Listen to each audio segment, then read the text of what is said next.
LLB कर रहे हैं या एलएलबी कर चुके हैं? अगर कर चुके हैं तो क्या प्लान कर रहे हैं, और कर रहे हैं तो क्या प्लान कर रहे हैं?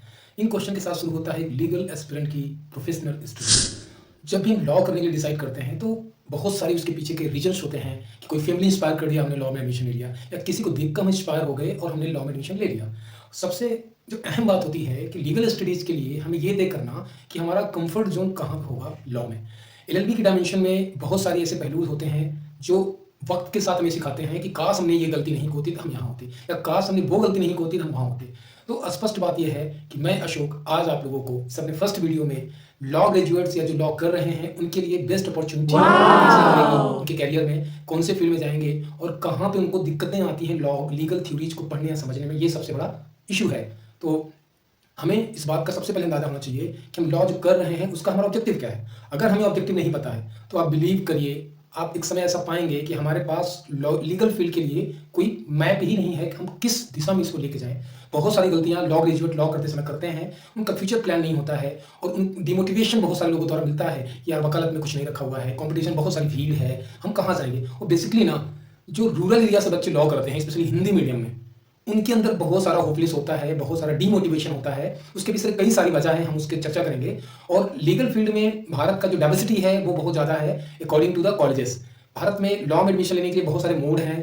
कोई क्लैट्स लॉ करके आ रहा है, कोई नेशनल यूनिवर्सिटी से लॉ करके आ रहा है, कोई सेंट्रल यूनिवर्सिटी से लॉ करके आ रहा है, कोई प्राइवेट यूनिवर्सिटी से लॉ करके आ रहा है, कोई गवर्नमेंट स्टेट यूनिवर्सिटी से लॉ करके आ रहा है। तो डायमेंशन या एनवायरमेंट अलग अलग हो सकता है, लेकिन एक चीज़ जो फैक्ट है वो है लॉज। वो लॉज जो लॉज हम 3 ईयर एलएलबी में 3 साल कॉलेज समझ में कर सकते हैं, 5 ईयर हम डिग्री कोर्सेज में कॉलेज में प्रयास करते हैं, फिर भी हमें एक बात की कसर रह जाती है। बहुत सारे स्टूडेंट्स का ये फीडबैक होता है कि हमने अच्छे कॉलेज से लॉ नहीं किया, अच्छी यूनिवर्सिटी से लॉ नहीं किया, इसलिए मेरी ये इश्यूज आए थे। ये सब गलत है। अगर आपने अच्छे कॉलेज से लॉ किया है या अच्छे कॉलेज से लॉ नहीं किया है, इसका कोई फर्क नहीं पड़ता है। अगर फर्क पड़ता है तो सिर्फ इस बात से फर्क पड़ता है कि लॉ पढ़ते समय आप लीगल थ्योरी में कितना ज़्यादा डूबे थे, कितना ज़्यादा लीगल थ्योरी को समझने का प्रयास किए थे। ये सबसे बड़ा मुद्दा है। लॉ वैसे तो लोग कहते हैं बहुत कॉम्प्लिकेटेड है, बहुत टफ है, और अगर समझने वाला हो, पढ़ने वाला हो तो लॉ टफ नहीं है, ना तो कॉम्प्लिकेटेड है। It depends about your interest कि आप लॉ को किस नजरिए से देखते हैं। क्या आप लॉ को बुक में ढूंढ रहे हैं, क्या लॉ को आप बैरक में ढूंढ रहे हैं, क्या लॉ को आप जजमेंट ढूंढ रहे हैं? No, never. Law always emerge from the society. We are animal who lives in society according to lot of scholars would say about that। Law इंसानों के लिए बनता है, सोसाइटी इवॉल्व होती है, लॉ डायनेमिक होता है। उस लॉज के डायमेंशन को समझते हुए हम अपने कैरियर कंप्लीट करते हैं। अब हम मान लेते हैं कि हमने लॉ कंप्लीट कर लिया, 3 year degree 5 year degree I have completed my law.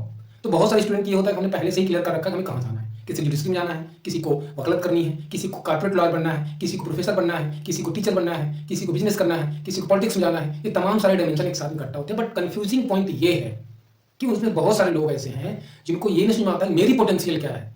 Her student की क्लासरूम में अगर 500 बच्चे पढ़ रहे हैं, क्लासरूम में 100 बच्चे लॉ कर रहे हैं, सबकी पोटेंशियल अलग अलग होती है, सबकी एनर्जी अलग अलग होती है, सबकी माइंडसेट अलग अलग होता है। किस माइंडसेट के हिसाब से आप क्या पढ़ाई करना चाहते हैं, आपका पोटेंशियल और एनर्जी तय करती है। अगर आप अपने पोटेंशियल के हिसाब से, अपने एनर्जी के हिसाब से, अपने माइंडसेट के हिसाब से अपने कैरियर को लीड नहीं कर पा रहे हैं तो इट मीन्स आप उस कैरियर के डायमेंशन में गलत जगह फंसे हुए हैं। तो सबसे पहले हमें यह समझना है कि लीगल थ्योरीज क्या है, इसको पढ़ के हमें कैरियर में कैसे इंप्लीमेंट करना है। लीगल थ्योरीज को पढ़ना, उससे पैसे जनरेट करना दोनों अंतर है। और आज का सोसाइटिकल माइंडसेट ये है कि आप चाहे जिस भी प्रोफेशन होइए, money is important, how much money you are earning from your profession, that's it. और लीगल फील्ड इस मामले में, खासकर वकालत के मामले में, जो लोअर बैकग्राउंड से बच्चे आते हैं, जो अच्छे कॉलेज से पढ़ के नहीं आते, उनके अंदर एक हीन भावना सी होती है कि यार हमारे से बड़े बड़े शेर यहाँ बैठे होंगे, हम उनके आगे क्या है। गलत सोच है। कोई भी शेर नहीं होता, सिर्फ वही है जो मैदान में एग्जीक्यूशन करके दे। और लॉ में थ्योरीज इतनी भी डिफिकल्ट नहीं है कि हम उसको एग्जीक्यूट नहीं कर पाते हैं या एग्जीक्यूट नहीं कर पाए। मुद्दा यह है कि आप उसको कितना सीरियसली लेते हैं। लीगल थ्योरी को समझने में, लीगल थ्योरी को फील्ड में इंप्लीमेंट करने के लिए आपने क्या क्या एफर्ट्स किए। तो इन्हीं सब बातों के लिए हम अशोक लॉज की तरफ से आप लोगों के लिए लेकर आए हैं step by step legal theories की guidance, how to clear the concept in English language and English language both. और लैंग्वेज बार नहीं करती है, कॉन्सेप्ट की कोई लैंग्वेज नहीं होती है, अंडरस्टैंडिंग कोई लैंग्वेज नहीं होती है। अगर आप ये सोचते हैं कि कॉन्सेप्ट और अंडरस्टैंडिंग की कोई लैंग्वेज होती है तो ये आपकी गलतफहमी है। वंस आप अपने अंदर एनर्जेटिक फील लाइए कि have to understand this, what is this, जो भी चीजें हैं हमें इसको समझना है, because it is beneficial for my career, ये हमारे कैरियर के लिए बहुत बेनिफिशियल है। तो फिर आपका इंटरेस्ट जगेगा, आपकी एनर्जेटिक होल्ड होगी और आप उस पर काम करेंगे। डेफिनेटली उसका रिजल्ट भी देखेंगे कुछ दिनों बाद कि आपको रिजल्ट उसका दिख रहा है। भारत में जितने भी यूनिवर्सिटीज़ हैं लॉज की, जितने भी कॉलेजेस हैं, सब बच्चे निकलते हैं। कोई जज बनता है, कोई जो है कॉर्पोरेट कंपनी में जाके बड़ा लीगल एडवाइज़र बनता है।